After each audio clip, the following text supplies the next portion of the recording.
You know that moment. That exact moment. You're sitting across from her at dinner. The restaurant is loud enough that neither of you has to talk. The candles are flickering between you. She looks beautiful. You love her. You know you love her. But for just a second, just one disorienting second, you feel something strange settle in your chest, like homesickness for a place you're already standing in. Why does this keep happening? Is this just what long-term relationships feel like? Do I still love her, or have I just gotten used to her? Am I the problem? Here's what no one talks about: how quietly a relationship can start to feel like work without anyone actually doing anything wrong. How two people can love each other completely and still end up sitting in silence wondering when it got so hard to reach each other. The mainstream answer is always the same. Try harder, communicate more, date night once a week, buy a book, go to therapy, schedule a check-in, do the thing, fix it. But that answer is missing something important. The relationship didn't get harder because your love faded. It got harder because your safety did. Somewhere along the way, in all the small moments that never got repaired, all the comments that landed wrong, all the times one of you needed something and the other one was too depleted to give it, something shifted in the emotional architecture between you. And now, your nervous system is responding to your partner like they're a potential threat instead of your home. You're not failing at love. This is not a sign that you chose the wrong person. Every couple that has ever loved each other deeply has stood exactly where you're standing. In that restaurant, at that dinner table, in that quiet that feels like it's speaking louder than anything you could say. And here's the truth that changes everything. She is not pulling away from you because she doesn't love you. She is pulling away because somewhere along the way, her body decided it was safer to hold her breath than to stay fully open with you. By the end of this video, you're going to understand exactly what the woman you love actually needs from you. Not as a list of tips, not as relationship maintenance, but as a fundamentally different way of showing up that creates safety first and lets everything else follow. Let's get into it. Most couples believe that when the relationship starts feeling hard, one of two things happened. Either someone stopped trying hard enough, they got lazy, they took the relationship for granted, they stopped doing the things that used to make the other person feel loved. Or, the worst fear, they married the wrong person. So the prescription is always the same. Try harder, communicate more, schedule date nights, go to couples therapy, read the books, do the exercises, put in more effort. And there's nothing wrong with any of those things. But here's what nobody explains about why they so often don't work. When a woman pulls back emotionally, most men read it as rejection, as evidence that they're failing or that she doesn't want them the way she used to. So their instinct is to close the distance, to pursue, to try to reconnect through more conversation, more reassurance, more effort to fix whatever is wrong. But her nervous system isn't reading you as the solution right now. It's reading you as part of a pattern. And when your partner's nervous system reads you as part of a threat pattern, pursuing them harder doesn't feel like love. It feels like pressure. This is not about her not loving you enough. This is not about you not being enough. It's about the emotional climate between you having shifted somewhere along the way. So slowly that neither of you noticed it happening. So incrementally that it just became the new normal. And now her body is doing what human bodies do when safety goes underground. It protects itself by creating distance.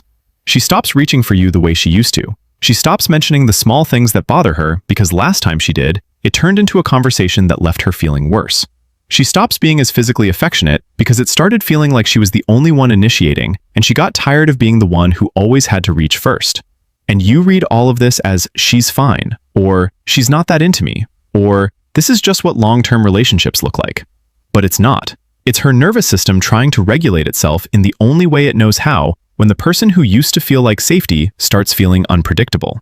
The irony is that the very thing that feels like the problem, her withdrawing, is actually her nervous system trying to feel safe again. And the thing that feels like the solution, you pursuing her with more intensity, more conversations, more "let's talk about this," is often exactly what makes her walls go higher. Not because she doesn't want closeness, but because closeness without safety just feels like vulnerability without protection. And she's been burned by that enough times to know the difference now. This is the shift that changes everything. Stop asking, what does she need me to do? And start asking, what does she need me to create between us? Because what she needs from you isn't another conversation about the relationship. It's a different experience of you. Here are 7 things. And here's the honest truth. If you get even 2 or 3 of these right, the rest starts to follow. Because you're not learning a skill set, you're developing a different orientation toward the woman you love, and that changes everything. Most couples have a version of this moment. It's small, it seems insignificant, but it happens over and over until it becomes part of the texture of your relationship. Something triggers her, a comment you made, a tone in your voice, a look you gave her when she said something. And she responds in a way that's a little short, a little cutting, a little sharper than the moment called for. And in that moment, most people do one of two things. They either react or they retreat. The reactive partner escalates. What's your problem? Why are you talking to me like that? Now you're in a conflict about her tone instead of whatever was underneath it. The conversation goes sideways. You both say things you don't mean. The real issue never gets addressed. The retreating partner goes silent. Not calm silence, icy silence. They pull out their phone, they walk away, they leave the room. And the other person is left standing there, wondering what just happened, replaying the conversation in their head, trying to figure out what they did wrong. Both responses are doing the same thing. They're protecting themselves from the discomfort of being seen as wrong. They're protecting their own nervous system from the alarm that goes off when someone they love pushes back against them.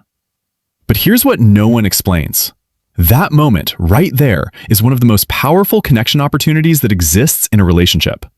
Not because you need to be perfect, not because you need to never get triggered, but because the way you handle her most human moments, her frustration, her sharp edges, her bad moods, tells her everything about whether you can actually handle her.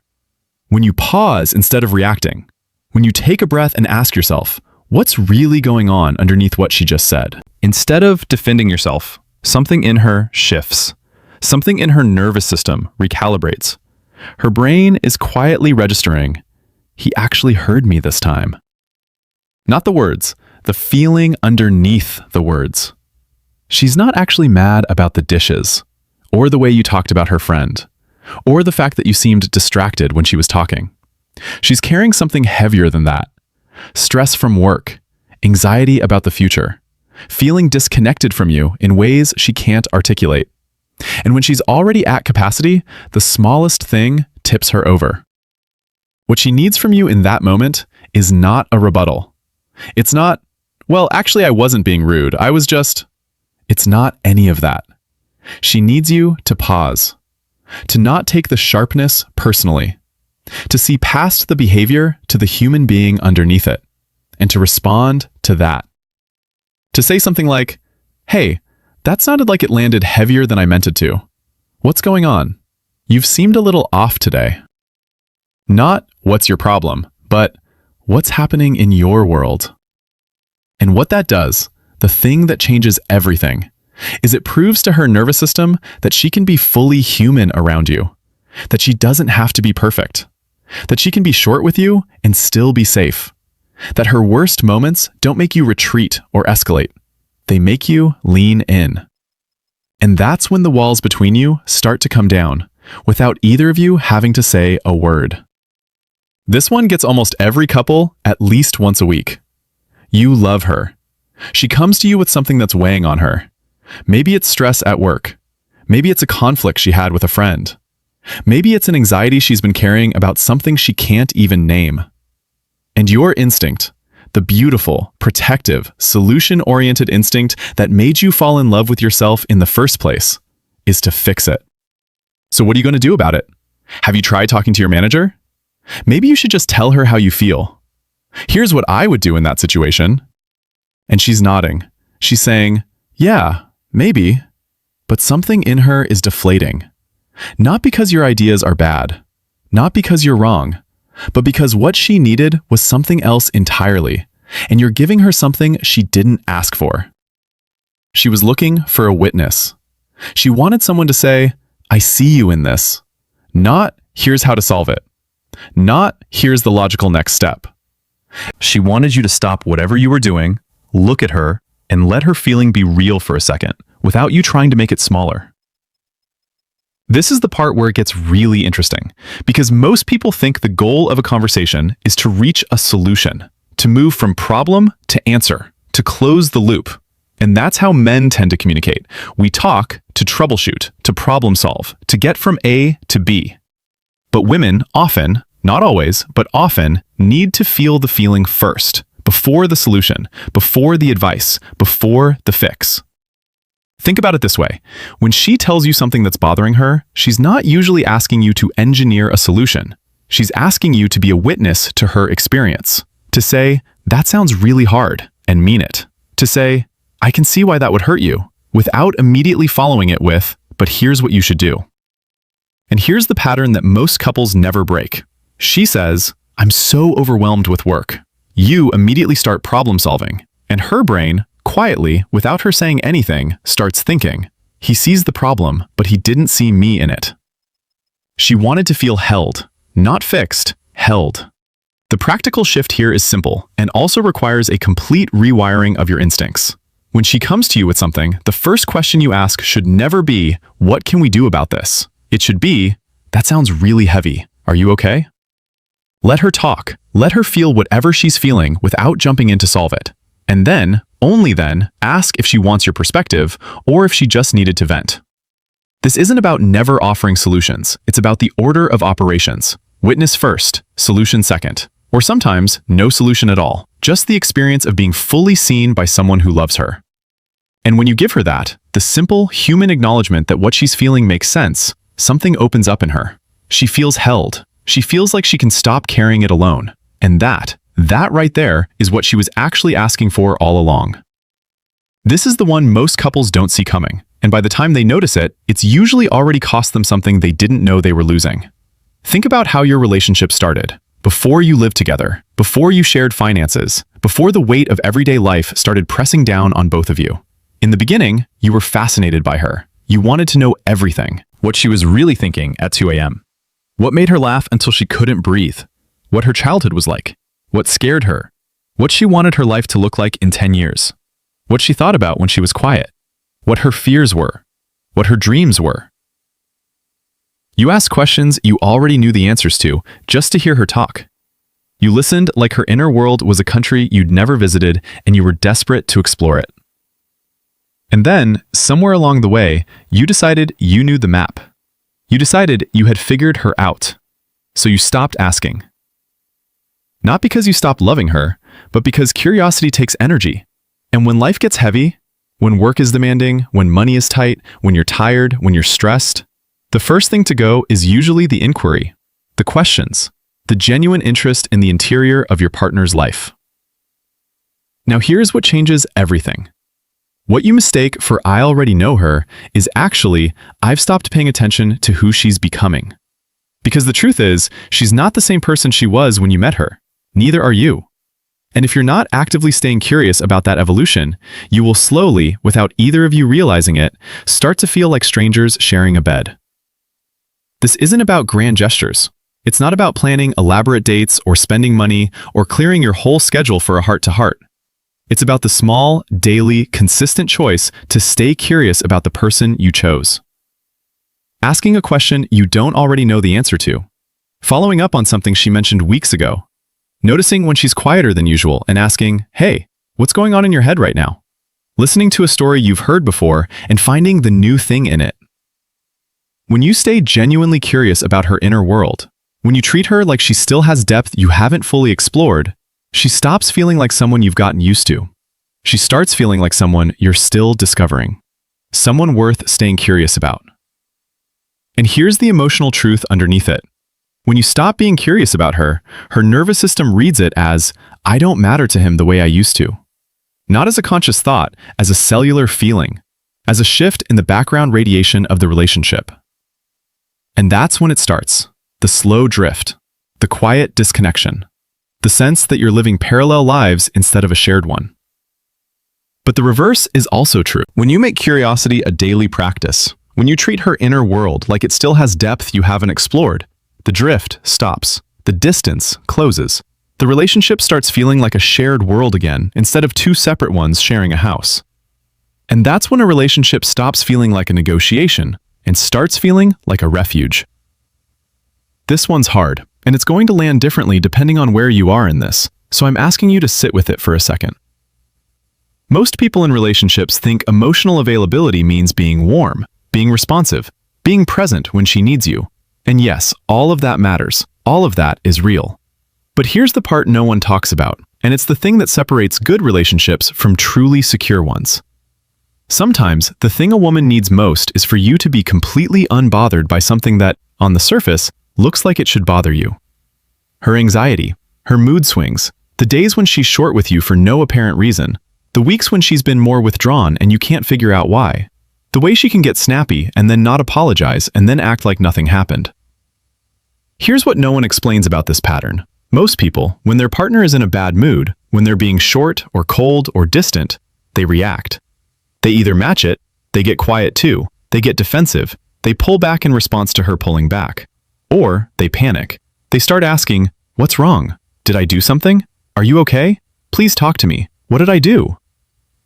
Both responses are making the same mistake. Both responses are treating her emotional state as a problem to be solved, as a threat to be managed, as something that requires your emotional energy to be spent on it. But here's what changes everything.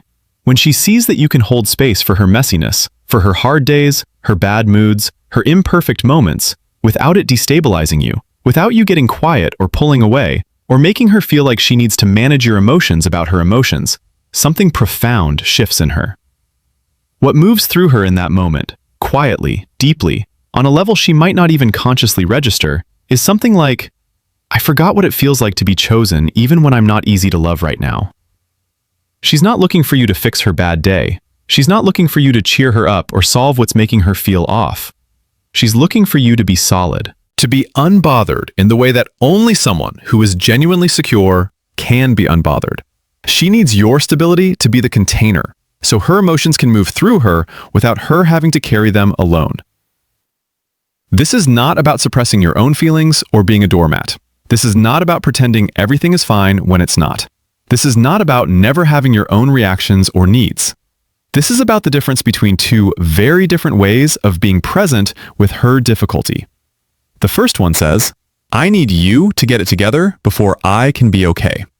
That is the message that comes through when you react to her bad moods, when you get cold or defensive or start asking what's wrong in a way that feels like pressure. The second one says, "I can handle this. I'm not going anywhere. You're allowed to be human, and I'm not going anywhere."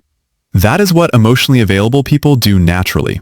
And when they do, their partner feels something they haven't felt in a long time. The freedom to be fully human without losing the relationship. And that's the shift. That's the whole thing. When you can be unbothered by her most human moments, she stops performing okayness for you. She starts being real. And real is where the intimacy actually lives. Not louder conversations, not more compromising, not scheduling a weekly check-in, not couples therapy if that's not where you both are yet, but two people who actually feel safe enough to be honest with each other for the first time in years. Most couples confuse commitment with consistency. I show up, I don't leave, I'm reliable, I pay the bills, I don't cheat. And those things matter. They're the foundation. Without them, nothing else works. But they're the floor, not the ceiling. Real commitment, the kind she feels in her body, not just in her head, is about something deeper. It's about you being willing to put her emotional experience in the same tier as your own. Not below it, not above it, the same tier. It shows up in the small moments, consistently, without her having to ask for it. Like when she brings up something that's been bothering her, something she's been holding on to, something that feels a little scary to say out loud. And instead of defending yourself or minimizing it or explaining why her concern isn't valid, you say, "Help me understand why this matters so much to you. I want to get it." Or when you're in the middle of a conflict, and instead of waiting for her to de-escalate so you can both move on, you say something like, "I hear you, and I'm not going anywhere. We're going to figure this out together." Or when she's feeling insecure about something, and instead of getting frustrated that she doesn't trust you, you say, "I understand why you'd feel that way. I want to earn that back." Here's what no one explains about commitment. It is not a single declaration. It is not, "I'm committed to you," said once at the beginning and then referenced when things get hard. It is a daily practice of choosing her emotional experience as something that matters as much as your own. And here's what changes everything about how she experiences your commitment. When you consistently put her emotional experience in the same tier as yours, when you don't minimize it, don't dismiss it, don't get defensive about it, something in her settles. Something in her nervous system stops scanning for the exit. There's a phrase that lives in that space. Something in her is saying, quietly, without words, at the level of her nervous system, he doesn't need me to be easy in order to stay. And that, right there, is what closes the anxious avoidance cycle faster than any conversation technique or couples exercise you'll ever read about. Because she stops having to manage her own nervous system alone. She stops bracing for the moment when you pull away. She stops monitoring for signs that you're about to deactivate. And you stop being the trigger that sets off her alarm system. Instead, you become the person who makes her feel safe. And when she feels safe, she can be fully present. And when she's fully present, the relationship can actually grow. Most couples believe that honesty in a relationship means not lying, not hiding things, not keeping secrets. Don't cheat, don't steal, don't deceive. And yes, all of that is foundational. Without basic honesty, nothing else works. I am not minimizing that. But here's what nobody explains. The kind of honesty she actually craves is not about facts. It's not about where you were or what you spent or who you were talking to. It's about interiority. It's about you letting her into the parts of your inner world that you don't show anyone else. The real stuff, the scary stuff, the things you don't post about on social media, the fears you don't tell your friends, the questions you don't ask out loud because they make you feel too exposed. Not how was your day, but I've been feeling something I can't quite name, and it's been making me wonder if I'm living the life I actually want. Not I'm fine, but I've been scared about money and I don't know how to talk about it without feeling like less of a man. Not I'm not stressed, but I've been overwhelmed lately and I don't know how to tell you because I don't want you to worry. Here's the pattern that almost every couple falls into at some point. You protect your vulnerability by keeping your inner world private. I'll deal with my stuff alone so she doesn't have to carry it. I'll be strong for her. I'll handle my own stuff so she doesn't have to worry about me. And the intention is noble, it really is. You love her and you don't want to burden her. But the effect is the opposite of what you want. When you share what's actually going on inside you, even the parts that feel shameful or small or not strong enough, you give her permission to do the same. You create a relational space where both of you can be fully human instead of performing okayness. And what she feels when you do this is something profound, something on the level of her nervous system rather than her thoughts. What moves through her is, he trusts me with his softness. And that trust, that willingness to be seen in your most vulnerable, most human, most unpolished form is the most intimate thing you can give another person. More intimate than sex, more intimate than gifts, more intimate than grand gestures.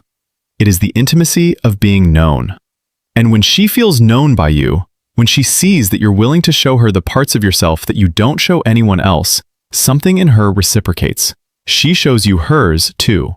And that's when the relationship stops being two people performing okayness for each other and starts being a place where both of you can actually be real. Not perfect, not polished, real. Here's the truth nobody wants to hear. And I'm asking you to really sit with this one because it's the one that separates the relationships that last from the ones that slowly drift apart.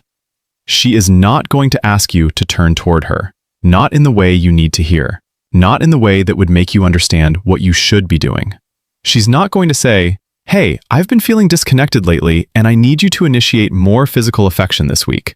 She's not going to say, I've been needing more emotional intimacy and I'd like you to check in with me more often about how I'm actually feeling.